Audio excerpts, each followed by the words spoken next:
Okay, here goes the last. Indoor part of the workout. If you're going to submit sensitive information online, you should make sure that you're using a web page that uses HTTPS.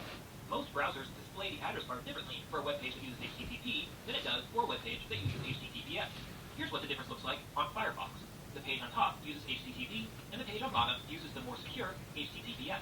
Notice the green padlock and security certificate on the HTTPS page. Here are the same two pages shown as in display in Google Chrome. Again, another strap, there we go. HTTPS is unlockable. Notice once again the green security certificate and padlock icon on the HTTPS page. You should be aware that HTTPS helps to protect you from eavesdropping, but HTTPS can't protect you from malicious websites. Not every website that uses HTTPS is safe. It's just that using HTTPS will protect you from wireless eavesdropping. Wireless security tip number 5 is to use a virtual private network or VPN. Not everybody uses a VPN or even has access to one, but it's nice and tight. A VPN is a strong Created it better. Let's take a look at how VPNs work. Here, we have a computer on a wireless network that wants to connect to a web server through the internet. We'll use blue arrows here to indicate that, for whatever reason, none of the connections between these devices are encrypted. So, unencrypted traffic might start with the computer, travel to the wireless there we go. travel to the See what happens today. Eat. There we go. This is happening on a VPN. A VPN creates an encrypted connection between your computer and some other private network. This private network might be a home network, or it could be something else, like a corporate network that you use at work. A VPN lets you connect privately to this network, even if you're on some other network somewhere else in the world. We'll use red arrows to indicate that the connections between these points are encrypted. All of your web traffic on a VPN gets relayed through the private network. So if the computer on the left wanted to communicate to the unsecure web server at the top of the screen, it would do so through the secure connection with the private network. So all of the internet traffic starting at the computer would be encrypted. This encrypted traffic would remain encrypted as it moved across the internet to the private network. Then the private network relays the traffic to wherever it's supposed to go. At this point, it may become unencrypted. Okay. The web server would send its response back to the private network. This The private network would encrypt easy short to kind of on one knees.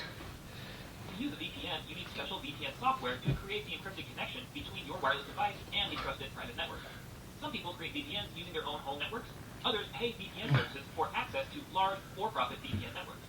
A few people use VPNs to connect to their workplace networks when they're out of the office. VPN do a good job of protecting users from wireless sniffing, but remember that a VPN can protect users from people looking over their shoulders. Neither will it protect you if you connect to a malicious website. However, if you simply must perform private business over a public Wi-Fi connection, the safest way to do Oh so god, is this hurts. Okay, let's review.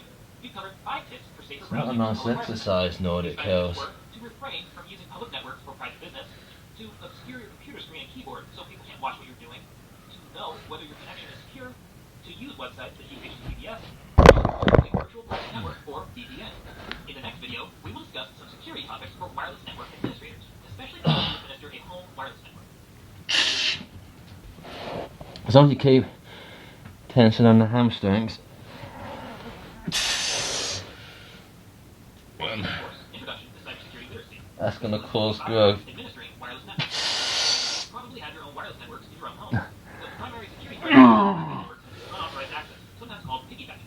If somebody accesses your wireless network without you knowing it, they can potentially sniff your wireless traffic while you're using your devices at home.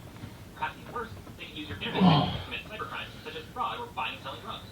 Such activities could be traced back to your router. Attackers know this. Some of them even drive around neighborhoods looking for unsecured wireless connections. Sometimes when cybercriminals find good, accessible, unsecured connection, they will post them on online maps that direct the criminal community towards good places to access unsecure Wi-Fi. Knowing these potential threats is a way to keep your wireless network secure. In this lesson, we'll cover 6 network administration tips that can help you keep your wireless network as secure as possible. Use a strong router password. Enable wireless security encryption. That'll be okay, at least enough. Maybe I'll do some more later tonight, but the rips aren't lovely. But it keeps the tension on the hamstring, so it's alright.